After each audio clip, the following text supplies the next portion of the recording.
First day time namin dito sa may Jeonju sa may Hanok Village. First order of the day ay kumain ng udon. So nasa Korea kami sa isang Japanese restaurant. Weird. Kain tayo.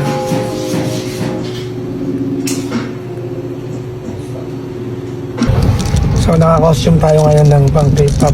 K-pop ba to? K-drama. Basta pang Korean at nag-drive tayo ng electric dune buggy. Mukhang dune buggy to.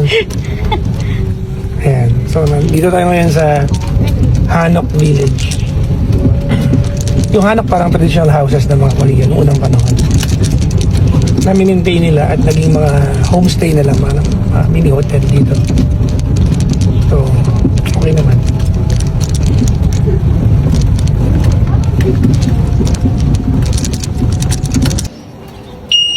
Driving a pink car, Your Majesty.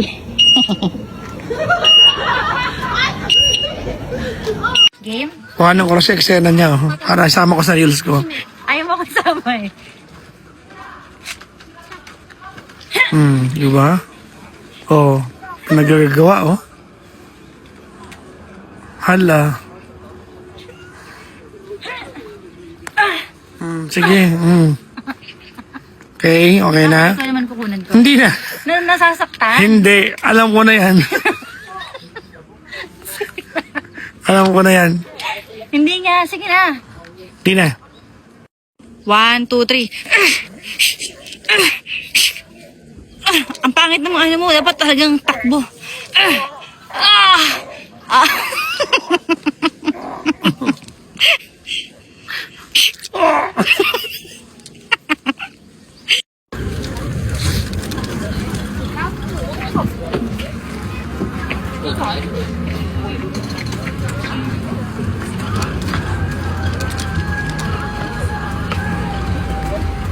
Naka 4x4 tayo ngayon. Naghanap tayong tanghulo. 여기가 성당이다. 어디? 원뿔도. Ito ang first na tanghulo nakita ko na frozen. Lala. Yellow.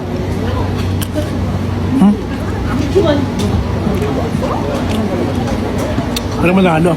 Masarap. Kakanood namin ng K-drama. Ano lang ito, tignan nyo. Neighborhood dito sa Korea. Ginamit na filming location nung A Time Called You. Ito yung isa sa mga iconic na filming set nila. Corner lang to ng isang neighborhood. Pero ayan, ito yan. Panoorin nyo, K-drama, A Time Called You. Ito yung ginamit na record store. Pero ngayon parang art shop siya. Parang iniwan nila yung loob. Parang life-size diorama yung dating. Kung ano yung itsura doon sa film, yung pa rin yung nasa loob. May mga gamit no? Parang may nakatira. Or baka sinadya niya ng ganyan itsura. Para pag dinayo mo, pag tinignan mo, mukhang kakatapos lang ng filming activity. May pagkain sa lamesa, pero parang fake yung pagkain sa lamesa eh. Tara, main tayo. Ayan silipin natin. Nakikita niyo ba doon?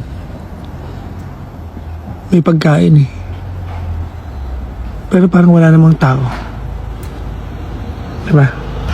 So, nakakadalawang movie set location na kami dito sa Korea. Hindi ko alam kung anong ginagawa ko dito. Kinain ako ng K-drama. So, paalam na sa kotse na ginamit namin na ilang araw. Ayun na, binalik na namin. Ayun na. Wala na kaming kotse. Maglalakad na kami, guys. Mahirap na tayo. Hirap na kami ulit. Yabang ko no? Takbakan sa highway. Pero ngayong gabi, maghahanap kami ng mararentahan para bukas, magawa namin yung itinerary na yung bukas. Kumusta, Papa Jay? Sabi ni Miss Melly. Well, I'm okay. I'm happy today kasi nakita kami ng aking mother. We have not seen each other for a long, long time. I think 1 month. Mahaba na sa akin yon yung kahabang hindi pagkikita. Kasi syempre, nanggaling ako ng, di ba, Shanghai, tapos umuwi ako for a while. After ng Shanghai, nag-Taiwan, tapos umuwi ako ng one day, nag-South Korea. Hindi ko nga alam kung paalis na naman ako eh. Yung nanay ko naguguluhan na sa akin mga kaibigan. Sabi niya, saan ka na naman pupunta? Hindi ko alam, bahala na si Batman. Sa kaya nagpunta ng mother mo? Samoa. Totoo ngayon, sabi ng kuya ko na pag nagpunta ka na IKEA, mapapagastos ka ng mga bagay na dapat hindi mo gastos yan. Halimbawa, kumain kami kanina. Hello po sa mga sa may modern Siyang, pala yun, parang food court ng mga social na restaurant dyan sa MOA. Parang gano'n, parang tatlong restaurant sa isang area. Andiyan kami kanina. First time makapunta dyan kasi bihira ako makapunta ng MOA. Oo. Tapos, nandiyan yung nanay ko. Kaya dinala ko siya doon kanina. Kumain kami. After nun, dumiretso ako ng Ace Hardware. Yung nanay ko, niyaya ng kuya ko sa IKEA. Sabi ng nanay ko, wala mo kung gustong bilhin doon. Sabi ng nanay ko, sabi niya ha. So habang nasa Ace Hardware ako, tumawag yung kuya ko. Sabi ng kuya ko, tol, si mama, may mga dinampot na dito, pa 5,000 na yung nadadampot niya. Sabi ko, what? Pero happy ako na happy nanay ko. Nagbibili siya ng mga paso-paso, mga plastic na halaman. Alam niyo ba, hindi pa ako nakakapasok na IKEA. I have not been there ever since. You know why? Kasi afraid ako na baka nangyari sa nanay ko. Yung kahit di mo kailangan, mabibili mo. Di ba may gano'n? Di ba? Yung may impulse buy mo yung mga bagay-bagay doon. Oo. Na-share ko lang kasi happy lang ako kasi ako naghatid sa nanay ko kanina. Commanding my nose, yes. Gawa po yung ilong ko para transparent po ako sa inyo. Gawa po siya ng nanay at tatay ko. So, if you like my nose, thank you. That's the only, yan lang po ang isa sa mga pinakamaganda pamana ng nanay ko sa akin. At sobrang na-appreciate ko siya. So, every time na pinupuri niyo yung ilong ko, diba, that goes directly to my mom and to my dad. Diba? So, salamat kasi like niyo ilong ko. Ilong ng nanay at tatay ko yan.